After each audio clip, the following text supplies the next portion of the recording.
നമസ്തേ, സബ്കോ സ്വാഗത്. ഇന്ന് നമ്മൾ കവിസർഗം എന്ന് പറയുന്ന ഈ ബുക്കിലെ ഏറ്റവും അവസാനത്തെ കവിതയാണ് നമുക്കിനി എടുക്കാനുള്ളത്. ഗഗൻ ഗിൽ എഴുതിയ ഒരു കവിതയാണ്. സമകാലീന കവയിത്രിയാണ്, ആധുനിക കാലത്തിലെ സമകാലീന കവയിത്രിയാണ് ഗഗൻ ഗില്ല്. അവരെഴുതിയ ഇസ് തരഹ് എന്ന് പറയുന്നൊരു കവിതയാണ് നമുക്ക് ലാസ്റ്റ് പഠിക്കാനുള്ള കവിത. അപ്പോൾ അതിൽ നമ്മൾ ഗഗൻ ഗില്ല് ജനിച്ചത് എവിടെയാണ്, വിദ്യാഭ്യാസം എവിടെയാണ്, അതുപോലെ തന്നെ ഒരുപാട് യാത്രകൾ അവർ ചെയ്തിട്ടുണ്ട്, എഡിറ്ററായിട്ട് വർക്ക് ചെയ്തിട്ടുണ്ട്, ഒരുപാട് അവാർഡുകളൊക്കെ അവർക്ക് നേടാനായിട്ട് സാധിച്ചിട്ടുണ്ട്. അപ്പോൾ അവരുടെ അനുഭവത്തിൽ നിന്നുള്ള കാര്യങ്ങൾ, അതുപോലെ തന്നെ നമുക്ക് തോന്നുന്ന പല കാര്യങ്ങൾ, ഇതാണ് ഈ കവിതയിൽ അവർ ചിത്രീകരിച്ചിരിക്കുന്നത്. അങ്ങനെ കവിതകളിൽ കാണാനായിട്ട് സാധിക്കുക അങ്ങനെയുള്ള കാര്യങ്ങളാണ്. അപ്പോൾ നമുക്ക് ഗഗൻ ഗില്ലിനെ കുറിച്ച് നമുക്കൊന്ന് നോക്കാം. ഗഗൻ ഗിൽ सन 1983 में एक दिन लौटेगी लड़की कविता श्रृंखला के प्रकाशित होते ही गगन गिल जन्म 1959, नई दिल्ली, शिक्षा MA अंग्रेजी साहित्य की कविताओं ने तत्कालीन सुधीजनों का ध्यान आकर्षित किया था. എന്താണ് പറയുന്നത്, 1983 അവർ ഏറ്റവും ആദ്യത്തെ രചനയായിട്ട് പറയുന്നതാണ് ഏക് ദിൻ ലൗട്ടേഗി ലടുക്കി എന്ന് പറയുന്നതാണ്. അങ്ങനെ ഒരു കവിതാ ശൃംഖല തന്നെ അവർ പബ്ലിഷ് ചെയ്തുകൊണ്ട് ഗഗൻ ഗില്ല് അവരുടെ കവിതകൾ എന്താ പറയുക, നമ്മുടെ വിദ്വാൻമാരുടെ പണ്ഡിതന്മാരുടെയൊക്കെ നല്ല ആളുകളുടെ അങ്ങനെയുള്ള ആളുകളുടെ ശ്രദ്ധ ആകർഷിക്കാനായിട്ട് ആ കവിതയെ കൊണ്ട് സാധിച്ചു എന്ന് പറയുന്നത്. ഇപ്പോൾ ഗഗൻ ഗിൽ എവിടെ ജനിച്ചു, ഏത് വർഷമാണെന്ന് നമ്മൾ അതിൽ പറയുന്നുണ്ട്. ഗഗൻ ഗിൽ കാ ജന്മ 1959 അവർ ജനിച്ചത് 1959 ജനിച്ചത് ന്യൂഡൽഹിയിലാണ്, നയി ദില്ലി, ന്യൂഡൽഹിയിലെ 1959 ജനിച്ചു. ഇനി അവരുടെ ശിക്ഷ എന്ന് പറഞ്ഞാൽ എഡ്യൂക്കേഷൻ, വിദ്യാഭ്യാസം, MA അംഗ്രേസി സാഹിത്യം, MA ഇംഗ്ലീഷ് ലിറ്ററേച്ചറാണ് അവർ പഠിച്ചത്. അപ്പോൾ അങ്ങനെയുള്ള ഗഗൻ ഗില്ല് അത് അവരുടെ ആദ്യത്തെ രചന ഏക് ദിൻ ലൗട്ടേഗി ലടുക്കി എന്ന് പറയുന്ന കവിത പബ്ലിഷ് ചെയ്തുകൊണ്ട് തന്നെ എല്ലാവരുടെയും ശ്രദ്ധ പിടിച്ചു പറ്റാനായിട്ട് സാധിച്ചു എന്ന് പറയുന്നത്. തബ് സേ അബ് തക് ഉൻകി രചനാശീലത देश विदेश के हिंदी साहित्य के अध्येताओं, पाठकों और आलोचकों के विमर्श का हिस्सा रही है. അപ്പോൾ അങ്ങനെ ഒരു കവിതാ ശൃംഖല തന്നെ അവർ പബ്ലിഷ് ചെയ്തെന്ന് പറയുന്നത്, ആ ഒരു കവിത തൊട്ട് ഒരു കവിതാ ശൃംഖല തന്നെ പബ്ലിഷ് ചെയ്യുകയും അത് എല്ലാവരാലും ആകർഷിക്കപ്പെടുകയും ചെയ്തു. തബ് സേ അബ് തക്, അപ്പോൾ മുതൽ ഇന്നുവരെ, ഉൻകി രചനാശീലത അവരുടെ ആ രചനാ പാഠവും എന്ന് പറയുന്നത്, സാഹിത്യരചനയുടെ ആ കഴിവ് എന്ന് പറയുന്നത് നമ്മുടെ നാട്ടിലെയും വിദേശ രാജ്യങ്ങളിലെയും ഹിന്ദി സാഹിത്യം പഠിക്കുന്ന വിദ്യാർത്ഥികൾക്ക്, വായനക്കാർക്ക്, അതുപോലെ വിമർശകരുടെയൊക്കെ വിമർശനത്തിൻ്റെ ഒരു ഭാഗമായിട്ട് തീർന്നു എന്ന് പറയുന്നത്. ആലോചകോംക്കെ വിമർശക ഹിസ്സ രഹിഹെ, അതിൻ്റെ ഒരു ഭാഗമായിട്ട്, പാർട്ടായിട്ട് മാറി എന്ന് പറയുന്നത്. അപ്പോൾ അവർ പബ്ലിഷ് ചെയ്ത അവരുടെ രചനകൾ, അവരുടെ ആ കഴിവ്, ആ സാഹിത്യരചനയിലുള്ള അവരുടെ കഴിവ് അതെല്ലായിടത്തും ഒരു ചർച്ചാ വിഷയമായിട്ട് മാറി എന്ന് പറയുന്നത്. ഹിന്ദി പഠിക്കുന്ന റിസർച്ച് സ്റ്റുഡൻസ് ആയാലും വായനക്കാരായാലും മറ്റ് ക്രിറ്റിസൈസറായാലും, അതായത് വിമർശകരായാലും അതിനെക്കുറിച്ച് ആ വിമർശനത്തിൻ്റെ ഒരു ഭാഗമായിട്ട് തീരുകയും ചെയ്തു. लगभग 35 वर्ष लंबी इस रचना यात्रा की 9 कृतियाँ हैं. 5 कविता संग्रह, एक दिन लौटेगी लड़की 1989, अंधेरे में बुद्ध 1996, यह आकांक्षा समय नहीं 1998, थबक थबक दिल थबक थबक 2003, मैं जब तक आई बाहर 2018 एवं 4 गद्य पुस्तकें, दिल्ली में उनींदे 2000, अवाक 2008, देह की मुंडेर पर 2018 इत्यादि 2018, അവാക് की ഗണന അപ്പോൾ അവരുടെ നമ്മൾ പറയുന്നതാണ് ലഗ്ഭഗ് 35 വർഷ ലംബി ഇസ് രചനായാത്ര കി നൗകൃതിയാം ഹെ. ഏകദേശം 35 വർഷം നീണ്ടു നിൽക്കുന്ന ഈ രചനായാത്രയിൽ അവരുടെ 9 കൃതികളുണ്ടെന്ന് പറയുന്നത്. 35 വർഷത്തോളം നീണ്ടു നിൽക്കുന്ന അവരുടെ ജീവിത കാലഘട്ടത്തിൽ അല്ലെങ്കിൽ ആ രചനായാത്രയിൽ 9 കൃതികൾ അവരുടേതായിട്ടുണ്ട്. അതിൽ 5 എണ്ണം കവിതാസമാഹാരമാണ്. 5 കവിതാസമാഹാരം, 4 ഗദ്യപുസ്തകമാണ്. ആ കവിതാ സമാഹാരങ്ങൾ ഏതൊക്കെയാണെന്നതിൽ കൊടുത്തിട്ടുണ്ട്. ഇവിടെ ഏക് ദിൻ ലൗട്ടേഗി ലഡ്കി 1989 അത് പബ്ലിഷ് ചെയ്തത്. ഏക് ദിൻ ലൗട്ടേഗി ലഡ്കി. അതുപോലെ തന്നെ അന്ധേരെ മേ ബുദ്ധ് 1996 ആ രചന പബ്ലിഷ് ചെയ്തിട്ടുള്ളത്. അന്ധേരെ മേ ബുദ്ധ്. യഹ് ആകാംക്ഷ സമയ നഹി 1998 അത് എഴുതിയിരിക്കുന്നത്. അതുപോലെ തന്നെ തബക് തബക് ദിൽ ദബക് തബക് 2003 എഴുതിയിട്ടുള്ളതാണ്. അതുപോലെ തന്നെ 2018 എഴുതിയിട്ടുള്ള ഒന്നുണ്ട്, മേം ജബ് തക് ആയി ബാഹർ. അപ്പോൾ അടുത്ത കാലം വരെ രചനാസാഹിത്യത്തിൽ വളരെയധികം ശ്രദ്ധ പതിപ്പിച്ചിരുന്ന ഒരു സാഹിത്യകാരിയാണ്, കവയിത്രിയാണ് നമ്മുടെ ഗഗൻ ഗിൽ. ഇപ്പോൾ സമകാലീന പോയറ്റെന്ന് പറയാം, സമകാലീന കവയിത്രി എന്ന് നമുക്ക് പറയാൻ പറ്റും. 59 ജനിച്ചത്. പക്ഷേ ഇവിടെ നമ്മൾ പറയുന്ന 2018 വരെ അവരുടെ രചനകൾ നമുക്ക് തന്നിട്ടുണ്ടെന്നാണ് പറയുന്നത്. അതിലെ 5 കവിതാ പുസ്തകം നമ്മൾ പറഞ്ഞു, 5 എണ്ണത്തിൻ്റെ പേരാണ് നമ്മളിപ്പോൾ പറഞ്ഞത്. അതുകൂടാതെ 4 ഗദ്യ പുസ്തകം, 4 ഗദ്യ പുസ്തകങ്ങളും, അപ്പോൾ പോയം മാത്രമല്ല, പോയട്രി മാത്രമല്ല, അതുപോലെ ഗദ്യ പുസ്തകങ്ങൾ, പ്രോസും ഉണ്ട് അവരുടെ. ഏതൊക്കെയാണെന്ന് നോക്കാം. ദില്ലി മേ ഉനീന്ദേ 2000 അത് എഴുതിയിരിക്കുന്നത്. ദില്ലി മേ ഉനീന്ദേ എന്നുള്ളത്. 2008 അവാക്ക്. അതുപോലെ തന്നെ 2018 2 രചനകൾ വരുന്നുണ്ട്. ഒന്ന് ദേഹ് കി മുണ്ടേർ പർ എന്നുള്ളത് 2018. അതുപോലെ തന്നെ ഇത്യാദി 2018. അങ്ങനെ 4 ഗദ്യ പുസ്തകങ്ങളും അവരുടേതായിട്ടുണ്ട്.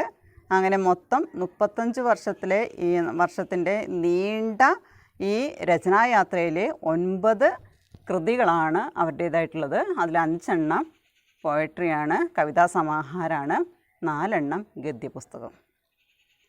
അപ്പോൾ 1989 തൊട്ട് 2018 വരെ അവരുടെ രചനകളുണ്ടായിട്ടുണ്ട്. അവാക് കി ഗണന BBC സർവേക്ഷൺ കെ ശ്രേഷ്ഠ ഹിന്ദി യാത്രാ വൃത്താന്തോമേ കീ ഗയി ഹെ. ഇനി അവാക് എന്ന് പറയുന്നത് 2008 രചിച്ചിട്ടുള്ളത്.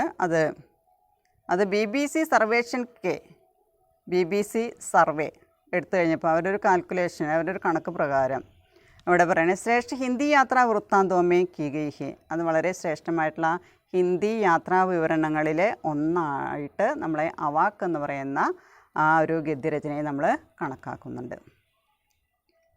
सन 1983 से 1993 में टाइम्स ऑफ इंडिया समूह व संडे ऑब्जर्वर में 1 दशक से कुछ अधिक समय तक साहित्य संपादन करने के बाद सन 1992 से 93 में हार्वर्ड यूनिवर्सिटी अमेरिका में पत्रकारिता की नीमन फेलो. ഇപ്പോൾ ഇവിടെ പറയുന്നുണ്ട് സൺ 1983 1983 മുതൽ 93 വരെ 10 വർഷം ടൈംസ് ഓഫ് ഇന്ത്യ സമൂഹ് ടൈംസ് ഓഫ് ഇന്ത്യയിലും അതുപോലെ സൺഡേ ഒബ്സർവർ എന്ന് പറയുന്നതിലും ഏക് ദശക് സേ കുച്ച് അധിക സമയത്ത് ഒരു ദശകം അതിനേക്കാൾ കൂടുതൽ 10 വർഷത്തിലധികം ദശകം എന്ന് പറഞ്ഞാൽ 10 ഏക് ദശക് സേ കുച്ച് അധിക സമയത്ത് ഒരു ദശകത്തിനേക്കാളും കൂടുതൽ കാലം അവരെ സാഹിത്യ സമ്പാദനം ചെയ്തു. അതിനുശേഷം 1992 में 1992-93 എന്ന് പറയുന്ന കാലഘട്ടത്തിൽ ഹാർവർഡ് യൂണിവേഴ്സിറ്റി അമേരിക്കമേ പത്രകാരിതാക്കി നീമൻ ഫെല്ലോ എന്ന് പറയുന്ന ഒരു ഫെലോഷിപ്പാണ്. നീമൻ ഫെലോഷിപ്പ് അതായത് നീമൻ ഫൗണ്ടേഷൻ കൊടുക്കുന്ന ഒരു അവാർഡാണ്. അത് ജേർണലിസ്റ്റിനാണ് കൊടുക്കുന്നത്. അപ്പോൾ അത് അമേരിക്കയിലെ ഹാർവർഡ് യൂണിവേഴ്സിറ്റിയാണ് അത് കൊടുക്കുന്നത്. അറിവിന് അതായത് പത്രകാരിതയിൽ അതായത് പത്രപ്രവർത്തനത്തിൻ്റെ അറിവ് അതുപോലെ തന്നെ കഴിവ് ഒക്കെ നോക്കിയിട്ട് കൊടുക്കുന്ന ജേർണലിസ്റ്റിന് കൊടുക്കുന്ന ഒരു അവാർഡാണ് നീമൻ ഫെലോഷിപ്പ് എന്ന് പറയുന്നത്. നീമൻ ഫൗണ്ടേഷനാണ് അത് കൊടുക്കുന്നത്. ഹാർവർഡ് യൂണിവേഴ്സിറ്റിയിലാണ്. അപ്പോൾ 1990 ഇപ്പോൾ 83-93 വരെയുള്ള കാലഘട്ടത്തിൽ സാഹിത്യ സമ്പാദകയായിട്ട് വർക്ക് ചെയ്തു. അതിനുശേഷം 1992-93 ആ കാലഘട്ടത്തിൽ അമേരിക്കയിലെ ഹാർവർഡ് യൂണിവേഴ്സിറ്റിയിലെ ജേർണലിസത്തിൻ്റെ നീമൻ ഫെലോഷിപ്പ് അവർക്ക് കിട്ടി. ദേശ് വാപ്പസി പർ പൂർണ്ണകാലിക ലേഖൻ. അങ്ങനെ സ്വന്തം നാട്ടിലേക്ക് തിരിച്ചു വന്ന് മുഴുവൻ സമയ ലേഖനം എഴുത്തിൽ അവർ ശ്രദ്ധ പതിപ്പിച്ചു. അപ്പോൾ ഒരുപാട് കഴിവുകളുള്ള അല്ലെങ്കിൽ ഒരുപാട് എന്താ പറയുക ജേർണലിസത്തിൻ്റെ അതായത് പത്രപ്രവർത്തനത്തിലൊക്കെ ഒരുപാട് മികവ് തെളിയിച്ചിട്ടുള്ള ഒരു സാഹിത്യകാരിയാണ് നമ്മുടെ ഗഗൻ ഗില്ലെ. सन 1999 में अमेरिका के सुप्रसिद्ध आयोवा इंटरनेशनल राइटिंग प्रोग्राम में भारत से आमंत्रित लेखक.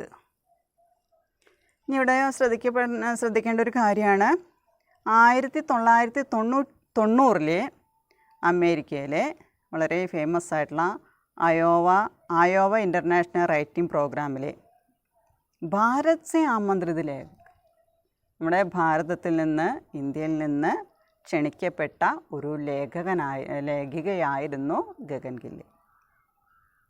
അപ്പോൾ ഇന്ത്യയിൽ നിന്ന് നമ്മൾ ഭാരതത്തിൽ നിന്ന് ക്ഷണിച്ച് അവിടുത്തെ ഒരു പ്രോഗ്രാമിന് വേണ്ടിയിട്ട് 1990 അമേരിക്കയിലെ വളരെ ഫേമസ് ആയിട്ടുള്ള അയോവ ഇൻ്റർനാഷണൽ റൈറ്റിംഗ് പ്രോഗ്രാമിൽ ഭാരതത്തിൽ നിന്ന് അവർക്ക് ക്ഷണം കിട്ടിയെന്ന് പറയുന്നത്. അവിടെ പോകാനായിട്ട് പങ്കെടുക്കാനായിട്ടുള്ള അവരെന്നെ ഇൻവൈറ്റ് ചെയ്തു. सन 2000 में गोएटे इंस्टीट्यूट जर्मनी व सन 2005 में poetry translation centre London university के निमंत्रण पर जर्मन व इंग्लैंड के कई शहरों में कविता पाठ.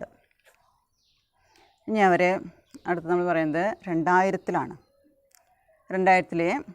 ജർമ്മനിയിലെ ഗോയറ്റെ ഇൻസ്റ്റിറ്റ്യൂട്ട്, അതുപോലെ തന്നെ 2005 പോയട്രി ട്രാൻസ്ലേഷൻ സെൻറ്റർ ലണ്ടൻ യൂണിവേഴ്സിറ്റിയുടെ പോയട്രി ട്രാൻസ്ലേഷൻ സെൻറ്റർ ഉസ്കെ നിമന്ത്രൺ പർ അവരുടെ ഇൻവിറ്റേഷൻ കിട്ടിയിട്ട് ജർമ്മനി അതുപോലെ തന്നെ ഇംഗ്ലണ്ട് തുടങ്ങിയ സ്ഥലങ്ങളിലെ പല പട്ടണങ്ങളിൽ കൂടി അവർക്ക് യാത്ര ചെയ്യാൻ സാധിച്ചു. അങ്ങനെ പല പട്ടണങ്ങളിലും കവിത ചൊല്ലലും നടത്തിയെന്ന് പറയുന്നത്.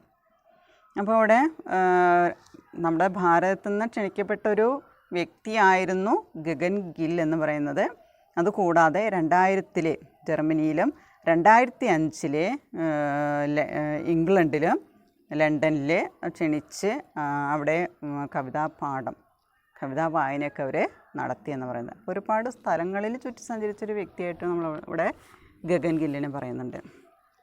भारतीय प्रतिनिधि लेखक मंडल के सदस्य के नाते चीन, फ्रांस, इंग्लैंड, मॉरिशस, जर्मनी आदि देशों की एकाधिक यात्राओं के अलावा मेक्सिको, ऑस्ट्रिया, इटली, तुर्की, Bulgaria, Tibet, Cambodia, Laos, Indonesia की ഭർപൂർ യാത്രയായി.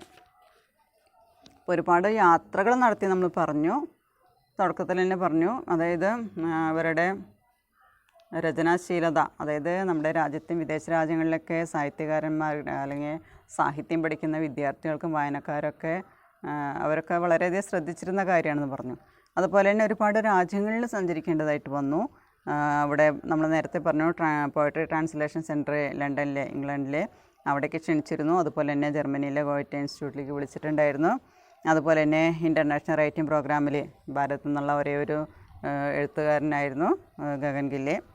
അതുകൂടാതെ ഭാരതീയ പ്രതിനിധി ലേഖക മണ്ഡൽക്ക് ഇന്ത്യൻ ലേഖകന്മാരുടെ ഗ്രൂപ്പിൽ ഒരു മെമ്പർ ആയതുകൊണ്ട് തന്നെ ഭാരതീയ പ്രതിനിധി ലേഖക മണ്ഡൽക്ക് സദസ്യ എന്ന് പറഞ്ഞാൽ മെമ്പർ ആയതുകൊണ്ട്, ആ ഗ്രൂപ്പിൻ്റെ മെമ്പർ ആയതുകൊണ്ട് തന്നെ അവർക്ക് ആ ഒരു കാരണം കൊണ്ട് China, France, England, Mauritius, Germany തുടങ്ങിയ രാജ്യങ്ങളിൽ ഏകാധിക യാത്രാവും ഒന്നിലധികം യാത്രകൾ നടത്തിയെന്നാണ് പറയുന്നത്. അപ്പോൾ ഒരുപാട് രാജ്യങ്ങൾ നടന്നു എന്ന് നമ്മൾ പറയുന്നത് വളരെ വലിയ രാജ്യങ്ങൾ, അതായത് China, France, England, Mauritius, Germany തുടങ്ങിയ സ്ഥലങ്ങളിൽ കൂടി, രാജ്യങ്ങളിൽ കൂടി ഒന്നിലധികം യാത്ര അവർ ചെയ്തു.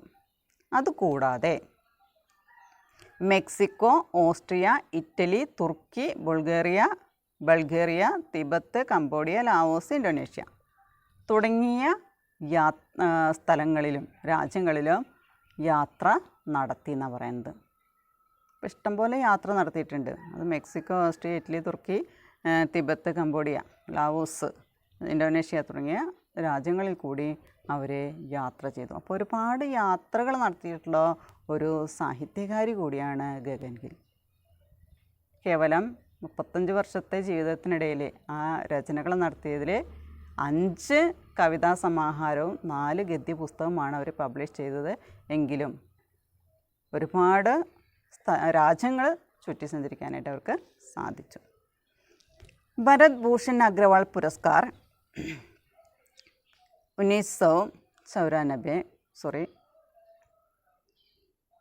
1984, संस्कृति सम्मान 1989, केदार सम्मान 2000, हिंदी अकादमी साहित्यकार सम्मान 2008 व द्विजदेव सम्मान 2010 में से सम्मानित.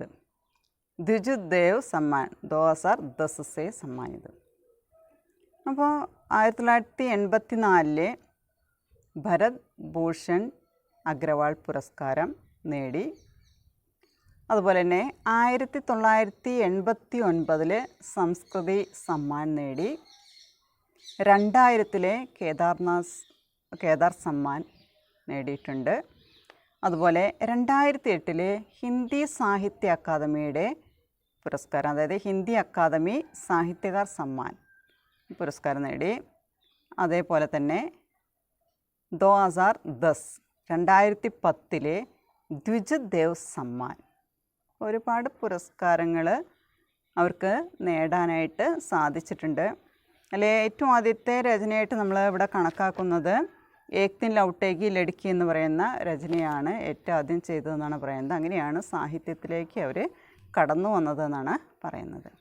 അപ്പോൾ ഒരുപാട് പുരസ്കാരങ്ങൾ, അതുപോലെ ഒരുപാട് യാത്രകളൊക്കെ നടത്തിയിട്ടുള്ള ഒരു സാഹിത്യകാരിയാണ്, സമകാലീന അല്ലെങ്കിൽ ആധുനിക കാല കവയിത്രിയാണ് ഗഗൻ ഗിൽ.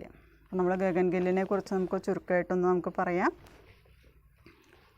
समकालीन हिंदी साहित्य के प्रसिद्ध कवयित्री है गगन गिल. उनका जन्म 1959 नई दिल्ली में हुआ. उन्होंने अंग्रेज़ी साहित्य में MA किया.